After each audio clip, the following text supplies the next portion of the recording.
it's great when other people get it. And I got that feeling yesterday when I was watching a video by this guy, Chris Thrall. I'll leave a link to the video that I was watching in the comments. And I've watched some of his stuff before. He used to be a Royal Marine, and he's had quite an interesting life journey. And what I believe from watching him is that over the last couple of years, or 2 or 3 years, is that he's certainly getting to the truth. He's gone through a period of self-discovery. He's become more enlightened in himself. And yeah, I found it very encouraging to watch it and to see somebody who's getting very close to the nub of the matter and the truth. So what was he talking about? Well, some pretty heavy stuff actually. Um, and I'll go into kind of the kind of mode of asking you guys some questions, because I think that's often the best way of getting to communicate sort of quite difficult stuff, is by asking people questions. So the first thing is that, why do human beings have children? In most cases, it's not an accident. It's planned. The decision to have children is something that, a man and a woman, they kind of they think about it for maybe for quite a long time, or maybe it's something that either one or both of them have always wanted to do. That is to have a family and to have children. So I'll leave that one hanging there in the air at the moment. I'll ask something else though. The flip side of that, why do some people reject that idea? Why do some people not want to have children? Now, at this point, I'll use the example of this a person that I talked with, a person called Claire, who was kind of like a left-wing person. Did some good assemblies about Bonhoeffer, and I thought she was a sound person, but she kind of caved to the old biomedical fascism. Now, I always, so she kind of disappointed me in that sense. However, another aspect of her that I always found quite interesting was that she was quite posh and stuff, but she didn't want to have kids, and she was probably about 5 years younger than me, 5 or 10 years younger than me. But never wanted to have kids, and she'd bought into all of that feminism stuff.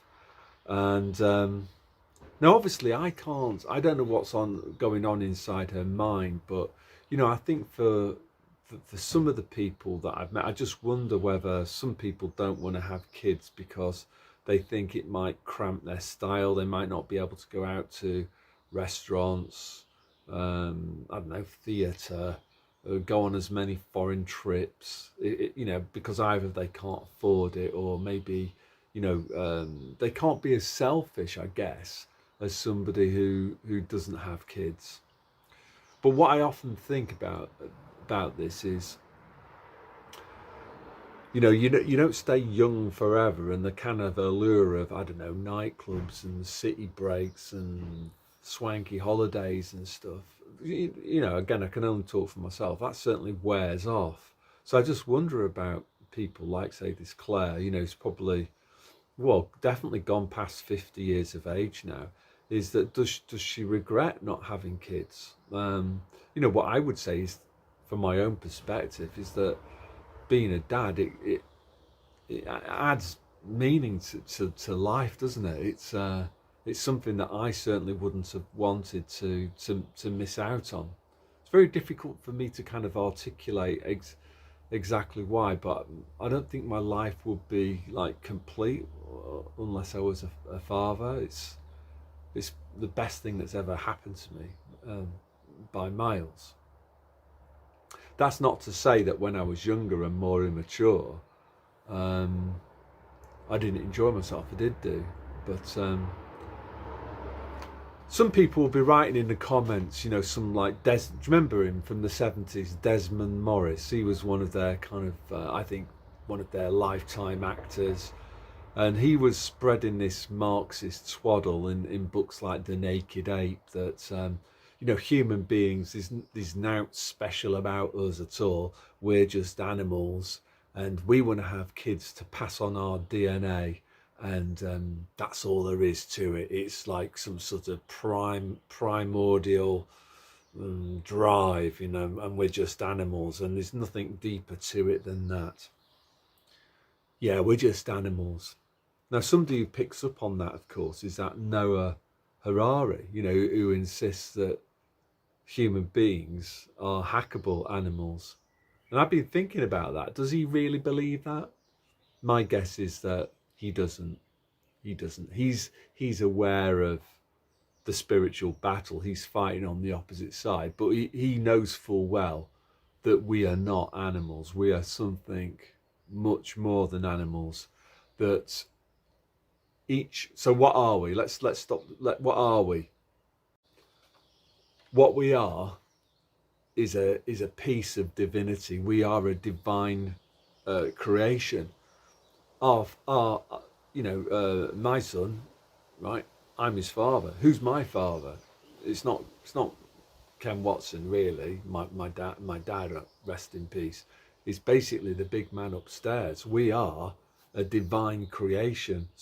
We're a spiritual being in a temporal, physical plane, and we've got a consciousness that's what makes us different from animals. We're not like a cat, a dog, or a wild bird. We have a consciousness that makes us unique. We're made in the image of God. We're a divine creature, and people like Harari do not want us to realize that. People like that Desmond Morris, his goal was to try to insist and get us to believe the brainwashing Marxist twaddle of us just being animals, the naked ape. So as I say, we're created by the Father of creation, our Father who art in heaven, and he created us in his image. So why did the big man, the God man, why did he create us? And when I was sort of thinking about writing this, not a script, but like what I was going to cover in this video, I thought to myself, well, normies, they just don't ask these sorts of questions, like who created us, why were we created? Because honestly, I don't think it's conceivable for anybody to truly believe in the Big Bang, that everything was created from nothing. Something went bang. We don't know what it was that went bang, where it came from, what it was made of, and why it went bang. And first there was some primordial slime, then it became a tadpole, then it became a butterfly, then it was a lion, and then it came.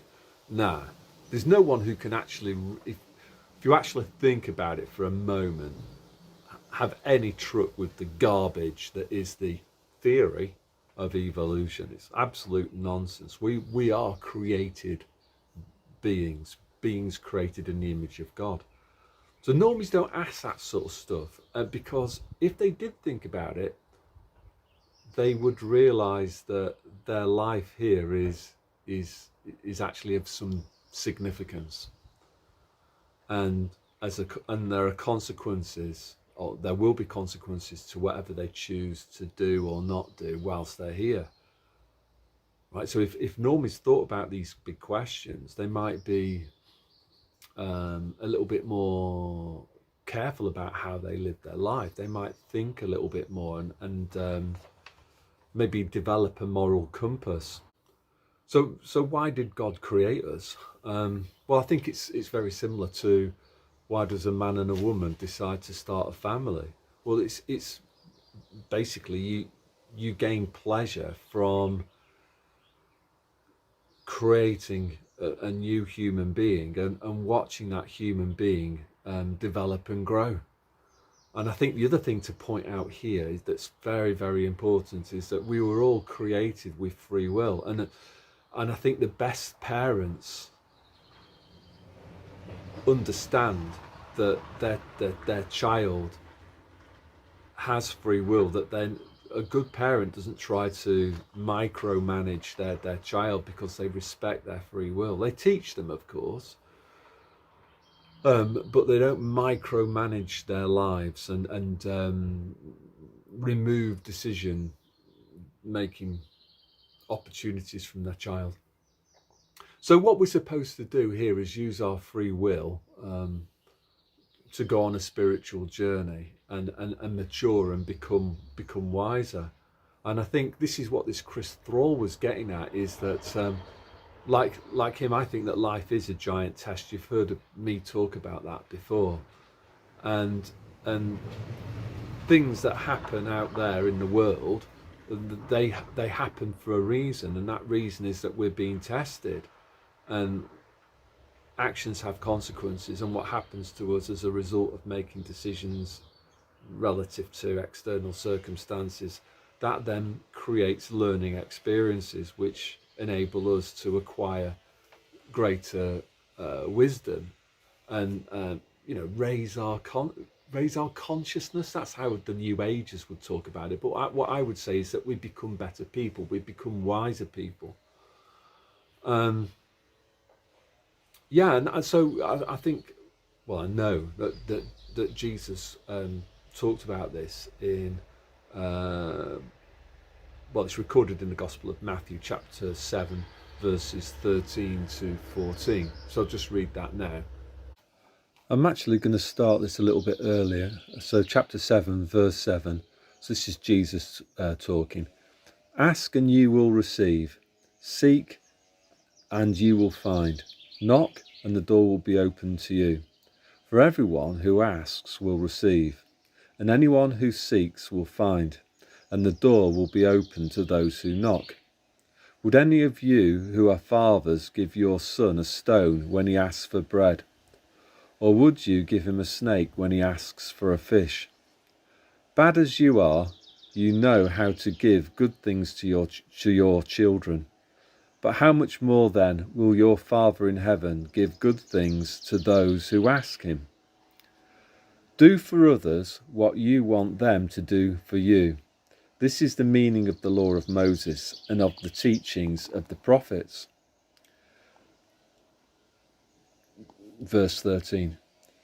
Go in through the narrow gate, because the gate to hell is wide, and the road that leads to it is easy, and there are many who travel it.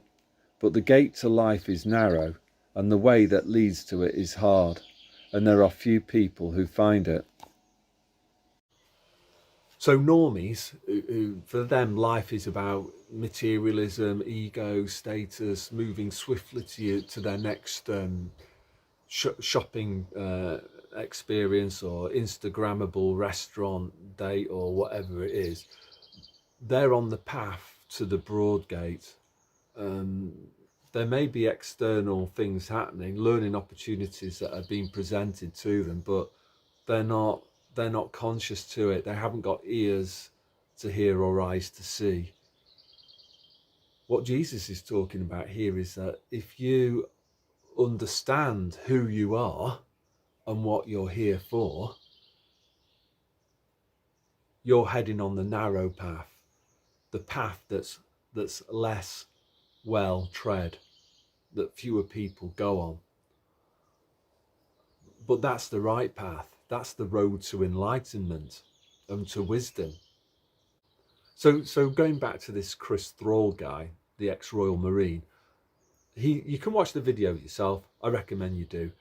I believe and again, he can be a bit woo-woo at times, but fundamentally, I think he gets it. He gets that each of us is something special. We're not just animals. We are a divine creation. And I know there are some people that prefer the company of dogs and cats to human beings, but can you see why I'm not so? That's never going to be me, you see, because I understand that human beings are different. Dogs and cats aren't made in the image of God. We are. There's something very special about human beings, and I think that other way of thinking, it's satanic, basically. Yeah, so he gets the fact that we're a divine creation and we are in this spiritual battle between good and evil. And, evil, Satan, he's going to try to get as many of us to go with him, to go down the through the broad gate. This Chris Thraw guy, he also kind of understands that it's all too easy to blame Jill Bates or Tony Blair or whatever, whoever. The solution actually lies inside each of every one of us. There's too many of us that have been going down that broad gate, the broad path, and things won't improve if we kind of look for changes within the beast system of like big government. We need to get away from that completely. So the solution is that we have to change, and we have to become wiser and better people. And he uses this diagram. I'm just going to show you this diagram now because I think it's quite interesting. And I'll just leave it on the screen and talk about what it shows. So this document, it was, I think, originally produced by David Hawkins. Don't know who he is or whatever, but broadly speaking, I agree with what's shown here. So most normies, they're trapped in what he calls the third dimension of shame, guilt, apathy, grief, fear, desire, anger, pride. So you can definitely see that, I believe. If you look back to the People's Pantomime, normies were easily manipulated. They did what they were told to do out of fear, and they responded with anger towards people who didn't socially conform. Many were fearful of losing. They weren't scared of the little invisible bogeyman that can jump from one person to the next. What they were actually scared of was losing their material possessions, maybe the guilt and shame of being booted out of their job, and the fear of being ostracized, maybe the grief that would come from losing their material status. Then if you look on the left side of the diagram, this is, I firmly believe this, and I've believed this for a very long time, that heaven and hell actually exist here on earth. And I also saw it when I was teaching at this posh private school. You had some people who were very, very, very, very rich, but maybe they'd made their money doing all sorts of dodgy stuff. And they displayed these characteristics of pride, anger, desire, fear, all of this negative stuff. And they were living in purgatory or hell. So I like Mark Devlin, but one of the mistakes I think he makes is that he believes that just because, I don't know, some pop stars got like 4 private jets and 3 yachts, and that means that therefore they must be happy. I would reject that assertion completely. Many of these people, they're trapped in the third dimension of ego. They're often apathetic about the meaning of life. They don't understand what it's about at all. They're just moving swiftly from one yachting experience to the next. And maybe they feel shame about what they're doing deep down. People in the fourth dimension, these are people that are maybe beginning to wake up. They understand that evil exists in the world, but they've not really kind of fully understood why it happens. And it happens not because of the people right at the very top, Jill Bates and Tony Blair and Klaus and all of that. It happens as a result of low-level enablers who turn evil words or evil orders into evil actions. And it's millions of people who are responsible for turning those evil words into evil actions. So, as I say, like people who are in that fourth dimension, they're more enlightened than people who are in the third dimension, because at least they realise that something's wrong. But they don't really fully understand what it is that's wrong and what the solution to it is. So where we need to move to is into these higher levels of, you call it wisdom. You know, you can read it here yourself on the screen. Inner wisdom, inner love, realizing that we're all created in the image of God, and that we're here to love one another, to treat other people like we would like to be treated. And this is, again, where I would say as a Christian, is that this is why it's so important to read the words of Jesus Christ, rather than the words of the Apostle Paul, for example. And as I say, things will only improve once more of us, as it says there on the screen, and we have this new humanity of consciousness, that we understand that life is about love. We accept the teachings of Jesus Christ, and we try to live our life in a Christ-like manner. We try our level best. We might make mistakes, we might sin from time to time, but what we must do is learn and develop. And that's how we solve this, is that more of us need to get off going through the broad gate and choose this other path, this Christ-like path, and to pick up our own cross and follow the example of Jesus Christ. So one last thing then, let's go back to the Bible and Matthew chapter 19, verse 16, because I think Jesus sums it up well here. So once a man came to Jesus. "Teacher," he asked, "what good thing must I do to receive eternal life?" Jesus replies, "Why do you ask me concerning what is good?" answered Jesus. "There is only one who is good. Keep the commandments if you want to enter life." "What commandments?" he asked. Jesus answered, "Do not commit murder, do not commit adultery, do not steal, do not accuse anyone falsely, respect your father and your mother, and love your neighbour as you love yourself." Some people would actually call this kind of natural law, wouldn't they? "I've obeyed all these commandments," the young man replied. "What else do I need to do?" Jesus said to him, "If you want to be perfect, go and sell all you have and give the money to the poor, and you'll have riches in heaven. Then come and follow me." So that's the answer. The answer is love, and the golden rule, and to kind of eschew what normies are into, like ego, status, material possessions, and to go with love. And that's all I want. And that has to happen. Things will only change if more of us move off. Don't go through the broad gate, go through the narrow gate instead. So we have to change. So I hope you found that useful, and God bless.